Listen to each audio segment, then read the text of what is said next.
Vamos dar continuidade, irmãos, ao estudo do nono mandamento. Hoje nós iniciaremos o estudo sobre os pecados proibidos no nono mandamento, que é a pergunta 145 do Catecismo Maior. Sempre lembrando aos irmãos qual é a estrutura didática. Os irmãos lembram qual é a estrutura didática que o Catecismo Maior utiliza para o estudo dos mandamentos? Primeiro, qual é o mandamento? Segundo, João? Os deveres exigidos nesse mandamento. Terceiro, os pecados proibidos, neste mandamento, e se houver as razões anexas a esse mandamento. Então pela metodologia do catecismo, irmãos, nós temos um estudo, eu diria assim, bem exaustivo dos mandamentos. Então, para os irmãos terem só uma noção, são listados 47 pecados que podem ser cometidos contra o nono mandamento. 47 pecados. Porque um pecado está ligado, os pecados, eles, evidentemente, eles são sutis, O coração da gente, a Bíblia diz, é enganoso, então, ele é sutil. Então, como Deus é perfeito, a sua lei também é perfeita. E a lei de Deus, uma das funções da lei, ela serve para a gente como, vamos Marcos, como espelho. Por isso que a gente precisa da lei de Deus. Você quer se conhecer? Estuda a lei, você vai se conhecer bem direitinho. Agora, eu lhe advirto, pode ser que você se espante, viu? Você não se conhece direito. Você não se conhece bem. Nós não nos conhecemos bem, irmãos. O pecado, o mundo ameniza, irmãos, o pecado, tá certo? Nosso coração ameniza o pecado. O mundo procura justificar o pecado. Usar uma palavra que a psicologia adora, o pessoal está usando muito isso, inclusive nas igrejas. Ressignificar. O mundo ressignifica o pecado. Mas a palavra de Deus, irmãos, a lei de Deus, ela é luz, ela é lâmpada, ela é espada. Então, quando a gente estuda a lei de Deus, a gente se prepara, irmãos, nós vamos ser atingidos, e nós precisamos ser atingidos. Nós não podemos ficar insensíveis ao pecado, nós não podemos jamais ficar insensíveis. A insensibilidade ao pecado é terrível, a pior coisa que pode acontecer ao ser humano. É como você está com a conhecida hanseníase. Os irmãos devem saber, que as pessoas que têm hanseníase, conhecido como lepra, nos dias de hoje, atinge bastante a pele, e a pessoa ali, os terminais nervosos, ele não tem mais, ele perde a sensibilidade. Então, por exemplo, quando ele sofre com algo contundente ali, alguma coisa afiada que toca ali, ele não sente, não. Ele sente que está encostando, pressionando, mas ele não sente nenhuma dor. E um exemplo mais forte é quando queima, Se porventura a pessoa com hanseníase tiver naquele local lá afetado, uma chama de fogo ali, ele jamais vai sentir qualquer dor. Então, nós não podemos ficar insensíveis ao pecado.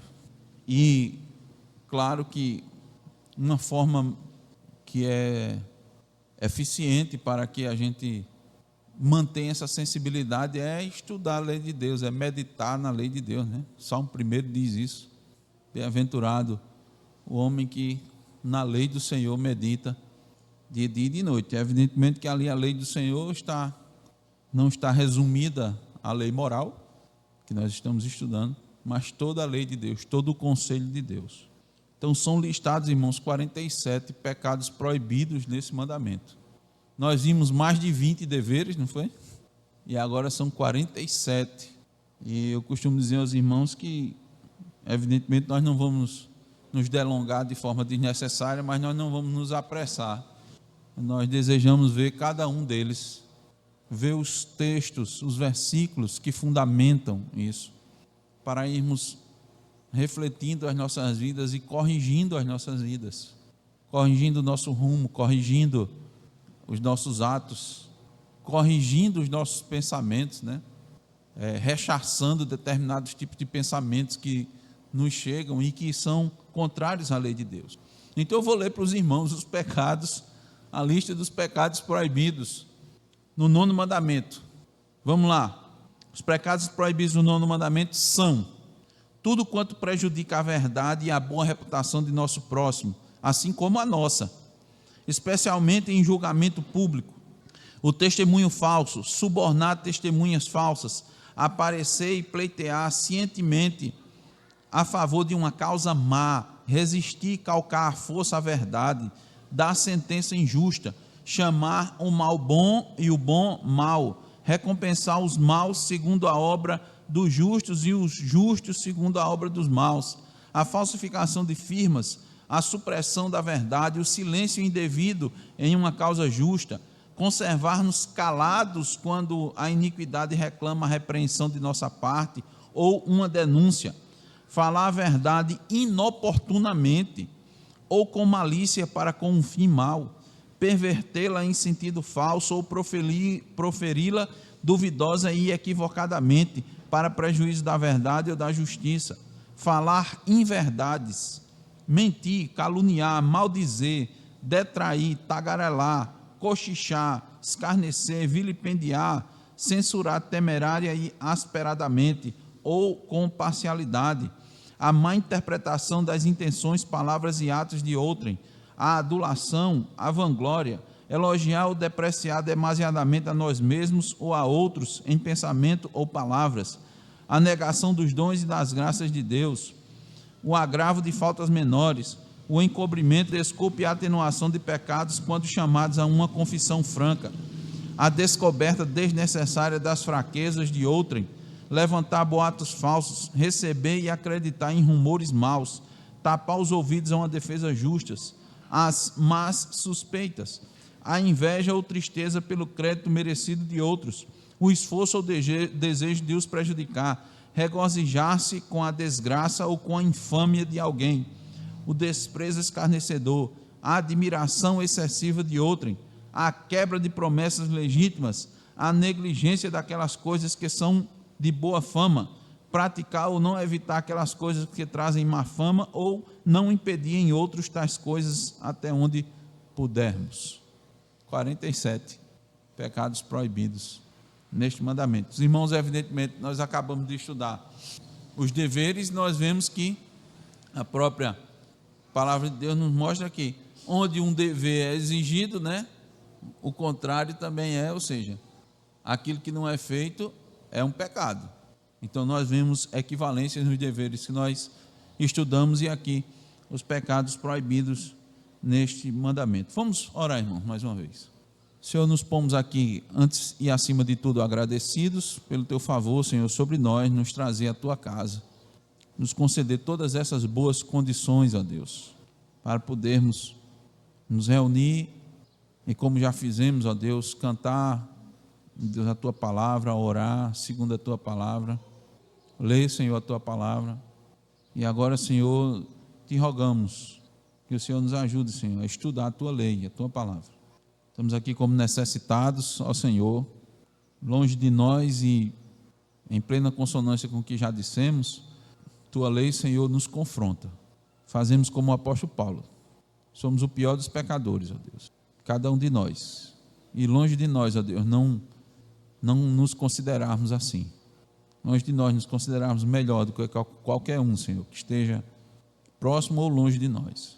Por isso, Senhor, que o Teu Espírito esteja conosco, nos ajuda, Senhor, a trazer com clareza os ensinos e nos concede um coração manso, ó Deus, para receber a Tua lei, Senhor, e a repreensão da Tua parte, porque sabemos, ó Deus, que somos repreendidos por ela, que não nos rebelemos, que não tentemos, ó Deus, justificar os nossos erros, mas pelo contrário, nos curvar, Senhor, diante da perfeição da Tua lei, e assim nos parecermos mais com Cristo Jesus. De nada adianta, Senhor, conhecimento da Tua palavra, da Tua lei, conhecimento doutrinário e teológico, se o nosso objetivo não é resplandecer Cristo nas nossas vidas. Assim te oramos, ó Deus, no nome de Jesus. Amém. Então, irmãos, os mandamentos refletem o caráter perfeito de Deus. A verdade é um dos atributos de Deus. Nosso Deus é o Deus da verdade. Por isso que, lembrando aos irmãos, o alcance geral dos deveres do 9º mandamento é a santidade da verdade. Tá certo? Então, o alcance geral dos deveres do 9º mandamento é a santidade da verdade. E o alcance geral dos pecados proibidos pelo 9º mandamento é tudo que for contrário à verdade. Não é? Tudo que for contrário à verdade. Significa dizer que o 9º mandamento proíbe toda conduta que, por palavra, ação ou omissão, por pensamento, interfira na manutenção da verdade entre os homens e também, irmãos, na preservação do bom nome. É interessante que o Catecismo Maior dá ênfase na importância do bom nome, tanto o seu como do seu próximo. E por que isso é muito interessante? Porque nós vivemos numa cultura onde a mentira é prevalente. Essa é a questão. Muitas vezes é difícil associar o bom nome de alguém ao amor ao próximo, mas quando nós não preservamos o nome da pessoa, nós não estamos amando o próximo. Esse é um detalhe que a gente precisa estar muito, muito cauteloso. E eu tenho certeza, irmãos, que nós falhamos disso aqui com muita facilidade. Muita facilidade. Como é que a gente entende melhor isso? A gente precisa entender que cada pessoa traz em si a imagem de Deus. Nós todos foram feitos à imagem e semelhança de Deus. Mesmo que, você pode dizer, não, pastor, mas Adão foi feito à imagem e semelhança de Deus. E depois do pecado? Ele ainda retém, irmãos. Ele ainda retém. Agora, tudo está maculado, tudo está manchado pelo pecado. A restauração total vai acontecer na glorificação. Essa restauração total vai acontecer. Mas mesmo o pecador, ele ainda retém a imagem de Deus. Ainda há nele atributos que Deus transferiu. Agora está tudo manchado, está tudo maculado. Se nós observarmos, os irmãos veem a conduta de Cristo, ele deixa isso muito claro. Foi uma das coisas que nós estudamos por último, sobre os deveres, como Cristo lidou, como Cristo reagiu, quando acusaram ele de samaritano e que tinha demônios. Então ele estava diante das autoridades, ele estava diante de falsas testemunhas. Nós vamos tocar nesse assunto das falsas testemunhas daqui a pouquinho. E as pessoas acusando ele de todas as formas, de todas as maneiras. E a postura dele mostrou que ele amava a Deus e amava o próximo.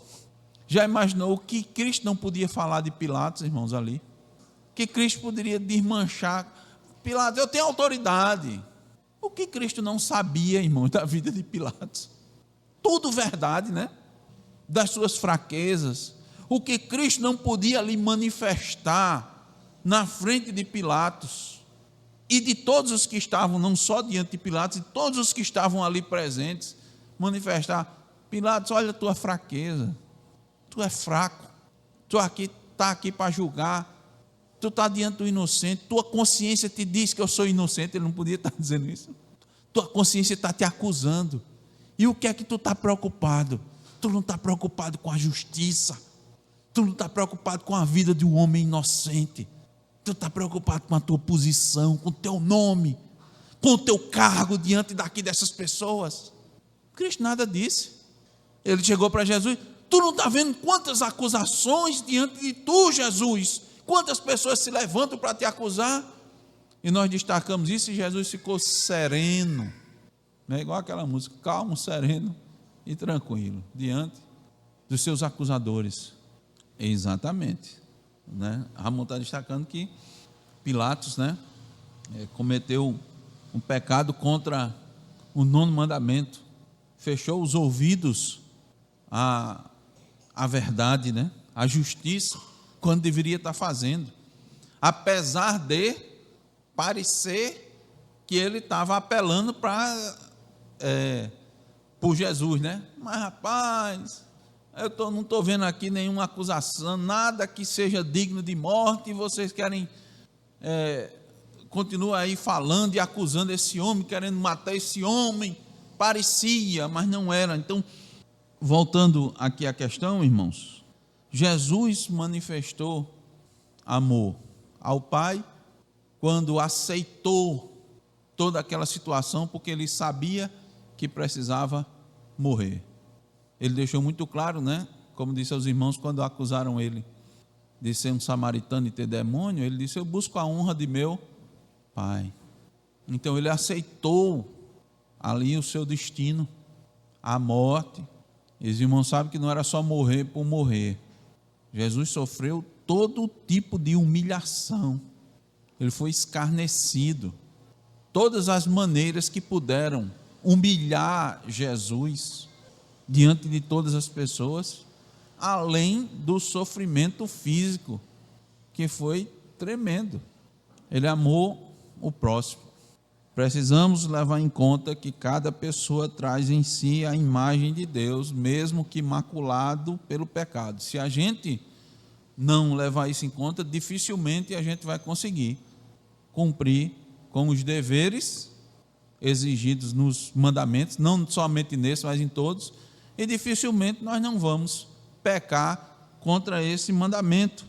Claro, irmãos, que o parâmetro maior é sempre Deus, é sempre a glória de Deus, a referência é Deus, a referência é Cristo Jesus, e isso nos ajuda a equilibrar a questão de sermos justos quando tivermos que falar algo que vá ferir o nome de alguém, mas isso seja necessário, considerando que o dever deste mandamento é a santidade da verdade. Então a gente vai sempre estar nessa questão, diz: olha, tem que preservar o nome da pessoa? Tem.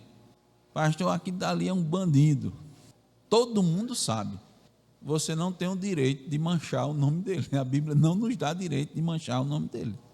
Agora, há momentos que nós precisamos falar da verdade. E esses momentos, sim. Viram uma dos pecados, irmão, lembram? Falar a verdade inoportunamente. Isso é difícil. Porque quando a gente fica tranquilo, porque diz: o que eu disse é verdade, né? Aí você fica tranquilo, só não estou mentindo. Então, isso aí é verdade. Foi dito na hora certa, oportuna. A Bíblia diz que, inclusive, você tem que fazer isso. Entende, irmãos, o quanto a gente tem que rogar a Deus continuamente sabedoria e discernimento? A gente tem que rogar a Deus constantemente, porque mesmo que algo seja verdade, existe um momento certo e adequado de falar a verdade. Diga, irmão. Ou seja, qual é o motivo pelo qual você está falando essa verdade? Qual é o motivo? Por isso que Deus, ele é justo no seu julgamento. E em determinados momentos você pode ser reprovado por Deus, exortado por Deus, mesmo quando esteja falando a verdade. A lei de Deus é perfeita, irmão. Deus sonda os corações. A questão é essa. Então, nosso grande problema, entre aspas, é que Deus é justo e perfeito. Então, ele vai sondar o coração. Ele não vai só analisar a atitude, a fala, a ação. Ele vai mais profundo ainda. Ele vai ver por que você está dizendo a verdade. Com que objetivo você está falando a verdade? Muito bem, é isso aí, irmão, exatamente. Tem dois elementos, né? Tem dois componentes. Então, o que é que nos motiva a fazer isso? Ali a referência foi o que motivou a Noemi a sair de Moabe e voltar para a terra do pão. O que foi que motivou ela? Foi algo certo ou algo errado? Né? Então, irmãos, há um destaque no catecismo para o bom nome, como também há um destaque para uma forma especial de falsidade que é particularmente maligna e faz um mal tremendo à sociedade, que é opor-se à verdade pela palavra, pela ação ou silenciar em questões de juízo público, quer nos tribunais ou na igreja. Isso aqui é muito enfático. O momento em que você está publicamente diante de uma questão, aquilo dali, irmãos, traz um peso enorme para que a verdade sempre prevaleça. Olha, quando Deus instituiu leis para seu povo, quando Deus transformou o seu povo numa nação organizada e justa, isso eu estou só para situar os irmãos, entraram cerca de 70 pessoas no Egito, não foi? Saíram quantas? Rutinha, saíram quantas? Entraram em torno de 70 pessoas no Egito. Cerca de 400 anos depois, saíram mais ou menos quantas? 1.200.000. Só para a conta ficar fácil.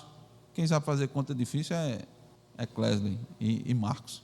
Eram 600 mil homens, não era? Aí você dobra, né? Porque faltava contar as mulheres e as crianças. Para ficar fácil a conta, você dobra o número de homens. Então, cerca de 1.200.000 pessoas. Mas há estudiosos que chegam perto de 2 milhões, né? Tirando aqui pela igreja, tinha mais de 2 milhões. Né? Então, irmãos,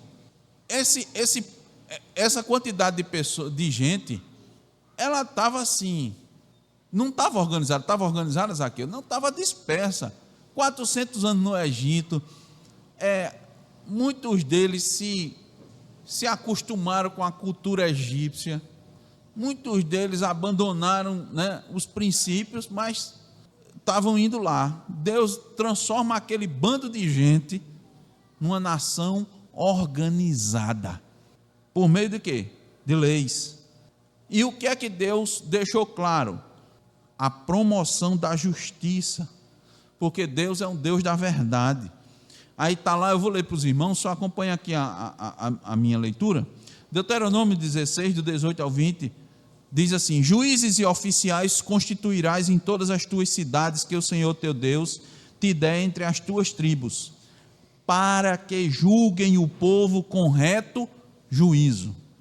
Não torcerás a justiça, não farás acepção de pessoas, nem tomarás suborno, porquanto o suborno cega os olhos dos sábios e subverte a causa dos justos. A justiça seguirás, somente a justiça, para que vivas e possuas em herança a terra que te dá o Senhor teu Deus.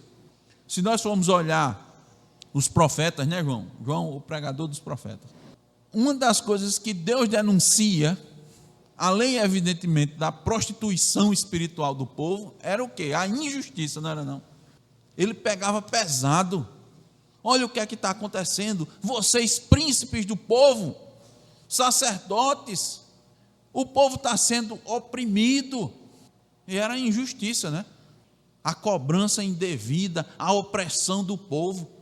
Deus, irmãos, queria um povo justo, um povo da verdade. E em Deuteronômio 19, do 15 ao 20, diz assim, veja, o texto anterior nós lemos a respeito da constituição de juízes, né? Para que fossem justos e julgassem o povo com justiça. Mas também, os juízes iam julgar as ações das pessoas. E nesse caso, as pessoas deveriam se portar diante dos tribunais falando a verdade. Aí vem a advertência também para o povo, para os magistrados, mas também para o povo. Lá em Deuteronômio 19, do 15 ao 20, diz: uma só testemunha não se levantará contra alguém por qualquer iniquidade ou por qualquer pecado, seja qual for que cometer. Qualquer um. Ramon, vou só resumir para os irmãos. Ramon estava falando sobre um julgamento que está tendo de um rapper americano, né? E ele disse que as pessoas estão ali diante do tribunal e mesmo envergonhadas, né? Elas estão falando a verdade. Só que lá, né? Aqui no Brasil, se você estiver diante do tribunal, você pode mentir para não produzir provas contra você mesmo, né? Lá a concepção é diferente, não é, Daphne? Eu penso que a concepção lá, no caso dos americanos, do tribunal americano, é um pouquinho diferente aqui do Brasil, né? Se você mentir, você vai sofrer bastante as consequências a respeito disso. Então veja, voltando lá a Deuteronômio 19, uma só testemunha não se levantará contra alguém por qualquer iniquidade ou por qualquer pecado, seja qual for que cometer. Pelo depoimento de 2 ou 3 testemunhas se estabelecerá o fato. Quando se levantar testemunha falsa contra alguém para o acusar de algum transvio, então os 2 homens que tiverem a demanda se apresentarão perante o Senhor. Veja aqui, como é a questão da concepção, né? Ele vai se apresentar perante o quê? O Senhor, diante dos sacerdotes e dos juízes que houver naqueles dias. Olha aí, olha a concepção que se tem a respeito de você estar diante de um tribunal, você está diante do Senhor. Os juízes indagarão bem. Se a testemunha for falsa e tiver testemunhado falsamente contra seu irmão, far-lhe-eis como cuidou fazer a seu irmão, e assim exterminarás o mal do meio de ti, para que os que ficarem o ouçam e temam, e nunca mais tornem a fazer semelhante mal do meio de ti. Então, aquilo que nós já dissemos aqui para os irmãos, se alguém acusar o outro de um determinado crime, aquela acusação, sendo provada que é falsa, a pessoa vai pagar a penalidade pelo crime que ele disse que o outro cometeu. Então, Deus, ele desestimula completamente, por meio de leis, a mentira. Ele pune a mentira. Recentemente, um colega trazer um exemplo de atitudes dos nossos governantes, né, que muitas vezes estimulam a mentira, estimulam a desonestidade. Ele contando para mim, disse: olha, Rogério, eu até pouco tempo tinha um carro e tinha uma moto, e todos eles estavam registrados no estado de Pernambuco, e eu sempre procurei, né, andar dentro da linha, pagando os impostos, pagando todas as taxas. E eu tenho um conhecido que tem uma moto que estava há 5, 6 anos, atrasada, andando por aí, e agora recentemente, o governo simplesmente disse: todo mundo está perdoado. Eu me senti um besta, me permite a expressão. E o pessoal, até meus conhecidos, meu parente, disse: olha, está vendo tu pagando tudo certinho? Olha, e eu agora, minha moto está legalizada. Aí você acha que a partir daquele momento a pessoa ia começar a pagar de novo os impostos? Não, ele ia começar a continuar, se aconteceu antes, eu vou continuar sem pagar os impostos. Muitas decisões, e muitos magistrados, eles penalizam quem busca a justiça andar certinho, e eles estimulam a contravenção, a sonegação. Não há uma valorização de quem anda fazendo a coisa certa, de quem anda na verdade. É terrível, é terrível. Que benefício foi dado para aqueles que sempre mantiveram, né, que sempre cumpriram o seu dever? Porque é dever, mas nenhum benefício. O entendimento, irmãos, errado de justiça traz injustiça. Por isso que Deus preza tanto pela verdade, gostaria e desejava e deixou leis para que seu povo vivesse na verdade.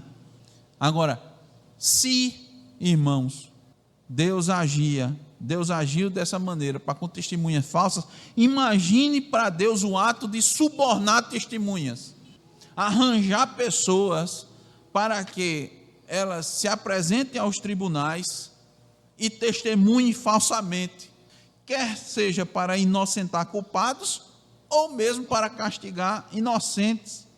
Olhe, quem usa desses expedientes não tem noção do rigoroso julgamento que vai enfrentar diante do Deus da verdade. Os ímpios e falsos professos nunca têm ideia da dimensão do pecado, porque eles não conhecem a Deus. Daí nós falamos anteriormente a respeito do pecado, da hediondez do pecado, de como o pecado macula, mas eles não têm ideia da dimensão do pecado, do prejuízo que o pecado traz para si e para o outro, para a sociedade, para as pessoas. Os advogados ímpios, acostumados a criar álibis para inocentar seus clientes, que usam o conhecimento da lei para distorcer a verdade, para confundir os jurados, vão pagar um preço muito alto, porque eles fazem parte dos chamados operadores do direito, e eles deveriam cumprir adequadamente suas funções, jamais tentar provar que seu cliente seja inocente quando ele cometeu um crime. Ele está ali, qual é o seu papel? Você pergunta, mas pastor, não é um advogado de defesa? Isso é, meu filho. Mas qual é o papel do advogado de defesa?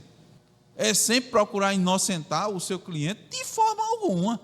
Um advogado de defesa está ali para garantir que o seu cliente não seja punido além daquilo que a lei exija. Esse é o papel do advogado de defesa. E se o cliente está errado, o advogado crente devia fazer o seguinte, chegar para ele e dizer, olha, confesse. Como é você meu advogado? Exatamente. Eu estou procurando o seu bem. Que bem? É o bem, meu filho, é falar a verdade. A Bíblia diz que aquele que esconde a transgressão jamais prosperará, mas aquele que a confessa e deixa alcançará a misericórdia. Confesse seu crime, pague. Eu vou estar aqui junto de você, eu vou buscar na lei escacarviar tudo que eu puder, para que você pague da forma mais justa possível. Olha, existe maneira de você amenizar sua pena, manifeste que você está arrependido, nós vamos buscar na lei uma maneira. Isso era para o advogado fazer, irmão. É feito assim? É não, né? E quem não faz, irmão, não tem noção do juízo de Deus sobre si. Diga, irmão. A vinha. Acabe fez. Destacar. Perfeitamente, exatamente. Deus tem essa ênfase aqui, irmãos, é muito grande. O exemplo que o irmão Marcos trouxe sobre Acabe, sobre Jezabel, sobre o que foi que aconteceu. Deus julgou aquilo dali e deu um exemplo muito claro. Salmo 9,16 diz: faz-se o Senhor conhecido pelo juízo que executa. Enlaçado está o ímpio nas obras das suas próprias mãos. Essa coisa que ele faz, Deus vai enlaçá-lo e vai julgá-lo. E ele pensa que pode escapar. Não há como escapar. Não há como escapar. Irmãos, a questão é que as pessoas, para se livrarem das penalidades da lei, para se livrar das consequências dos seus pecados, fazem todo o esforço para prevalecer contra a verdade. E isso é o que acontece. Esforçar-se para prevalecer contra a verdade. Diga, Zaqueu. Então, Zaqueu, assim, você precisa de forma imediata. Se você fizer da coisa certa, vai demorar muito. Aí você tem um atalho, né?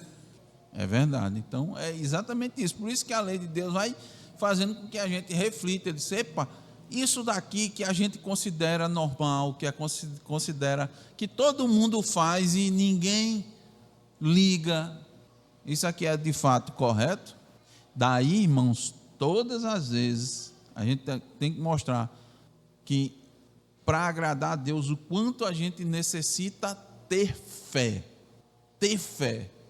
Fé, crer que Deus vai suprir aquela necessidade, eu agindo da forma correta, mesmo quando todos disserem, se você agir correto, você não vai conseguir, ou então vai demorar demais, e você vai dizer, não, mas a vontade de Deus é que eu haja de forma correta. Ou pode ser que você nem consiga, mas acima de tudo, Deus, Ele cuida dos seus filhos, Ele cuida dos seus, Ele vai fazer o impossível. Ninguém considera o impossível desse jeito, né? Uhum. Sim. Verdade. Então, irmãos, as pessoas, para se livrarem das penalidades da lei, muitas vezes fazem todo o esforço para prevalecer contra a verdade. E eu quero trazer isso aqui também no âmbito da igreja. A gente já vai caminhando aqui. Essa é uma introdução, viu, irmãos? Isso é uma parte introdutória do estudo dos pecados proibidos no nono mandamento. tá certo? Uma parte introdutória. Nós vamos ver pelo menos, vou tentar ver pelo menos uma referência aqui para os irmãos, mas é uma parte introdutória importante para a gente refletir sobre os pecados. Então, no âmbito da igreja, há também quem prevaleça contra a verdade. As igrejas que pregam a verdade são alvo de esforços daqueles que se opõem à verdade. Por quê? Porque as pessoas se sentem intimidadas e ameaçadas pela verdade do Evangelho. Cristãos que mostram, que expõem todos os desígnios de Deus, são alvo de inveja de outros, porque as pessoas estão muito mais abertas a dar crédito a muitas doutrinas. E, irmãos, há muito que se perder com a verdade. Olha, preste bem atenção no que eu estou dizendo. Nesse sistema que nós estamos hoje, a verdade faz as pessoas perderem muito. O Evangelho tira a glória do homem, coloca unicamente em Deus. E as pessoas, inclusive dentro da igreja, não gostam disso. As pessoas gostam de glória para si. É dolorido. Desde cedo o homem gosta de você dizer alguma coisa, de você fazer alguma referência a ele, aquilo que ele fez, aquilo que ele realizou. Vou fazer um negócio meio duro, sabe, irmãos? Há muitas situações, sabe, que as pessoas parecem que, por exemplo, estão dando, ou estão chamando o povo para um culto de ação de graças a Deus, por algum benefício que Deus fez, mas no fundo, eles estão direcionando para si mesmo. É muito complicado isso, sabe? Mas eu já vi muito acontecer, irmãos. Eu vou dar um culto de ação de graças por uma vitória que Deus aconteceu. A igreja orou muito e o irmão conseguiu uma bênção, uma vitória. Vamos supor que nem seja nem no domingo, seja durante a semana. As pessoas fazem isso, né? E aí, meus irmãos, as falas, aí vem fulano e fala a respeito do irmão que recebeu a graça. Aí, em vez de glorificar a Deus, exalta a pessoa. O seu esforço. Irmão, nós oramos muito, o irmão se esforçou muito, depois de 2 anos ele conseguiu passar num concurso público difícil, vai ganhar bem. Aí, em vez de glorificar a Deus, só o esforço, e enaltece a pessoa, e enaltece os sacrifícios que ele fez. Ele abriu mão de muita coisa, e você começa a enaltecer o ser humano. Muitas vezes acontece isso, sabe muito como também? Culto de ação de graça pelo aniversário do irmão. Isso acontece demais. Em vez de ser direcionado para Deus, é direcionado para o irmão.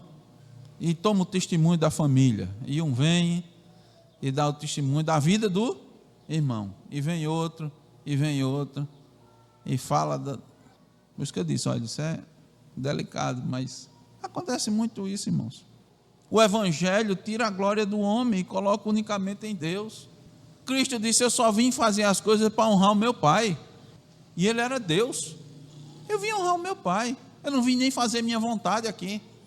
Então, irmão, dizer essas coisas, as pessoas não gostam. As pessoas gostam de serem reconhecidas. As pessoas gostam que seu nome seja citado. As pessoas gostam que suas obras sejam divulgadas. Quando você tira o mérito da salvação e coloca somente em Deus, isso as pessoas ficam com uma raiva.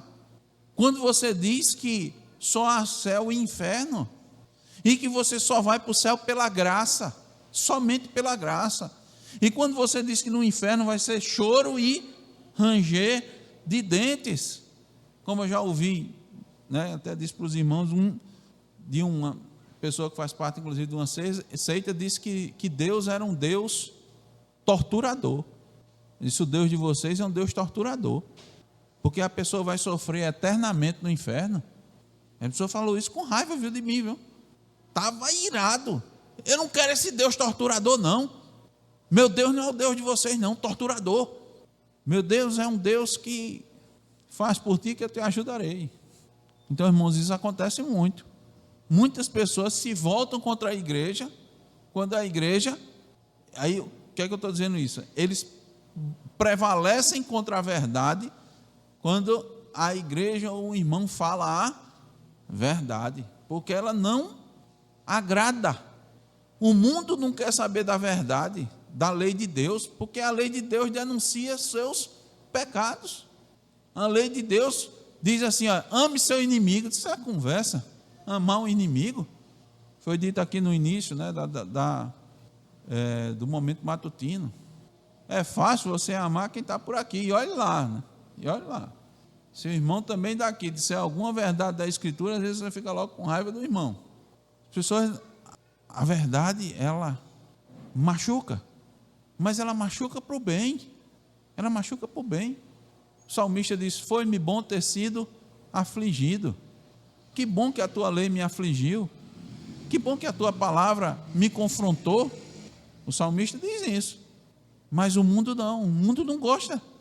Boas são as feridas do amigo, né, daquele que ama. Essas são boas. Não quero ferida de jeito nenhum, ferida dói. É isso. Eu quero que fique me alisando. Passe uma pomadinha, dê uma massagem, que eu já estou muito dolorido. A vida é muito dura, muito dolorida. Você ainda vem com esse negócio para me ferir, com essa palavra. Então as pessoas também prevalecem na igreja, no âmbito da igreja, contra a verdade. Melhor escutar a pregação de coaches. É muito agradável. Se bem que, irmãos, eu já não aguento mais. Eu não tenho mais. Dói tanto no ouvido, assim, sabe? Que eu tenho dificuldade de escutar hoje em dia. Mas é mais gostoso. Você pode escutar. Os coaches aí. Tem uma rádio aqui da cidade que ela, de vez em quando, ela bota umas mensagenzinhas do coach. E aí ele fala de forma muito agradável, sabe? A voz dele é muito agradável, é aveludada.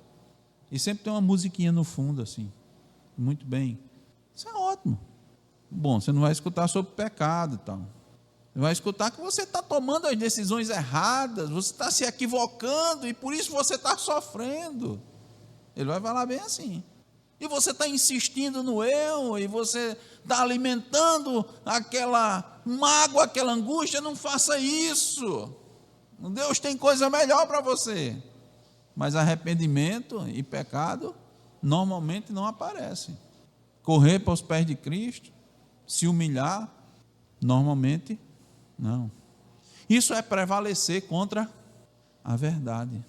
Então, irmãos, uma palavra introdutória a respeito dos pecados proibidos no nono mandamento. Lembrando para os irmãos que o alcance geral dos pecados proibidos pelo nono mandamento é tudo o que for contrário à verdade. Mas para a gente saber o que é contrário à verdade, a gente precisa conhecer a verdade, né?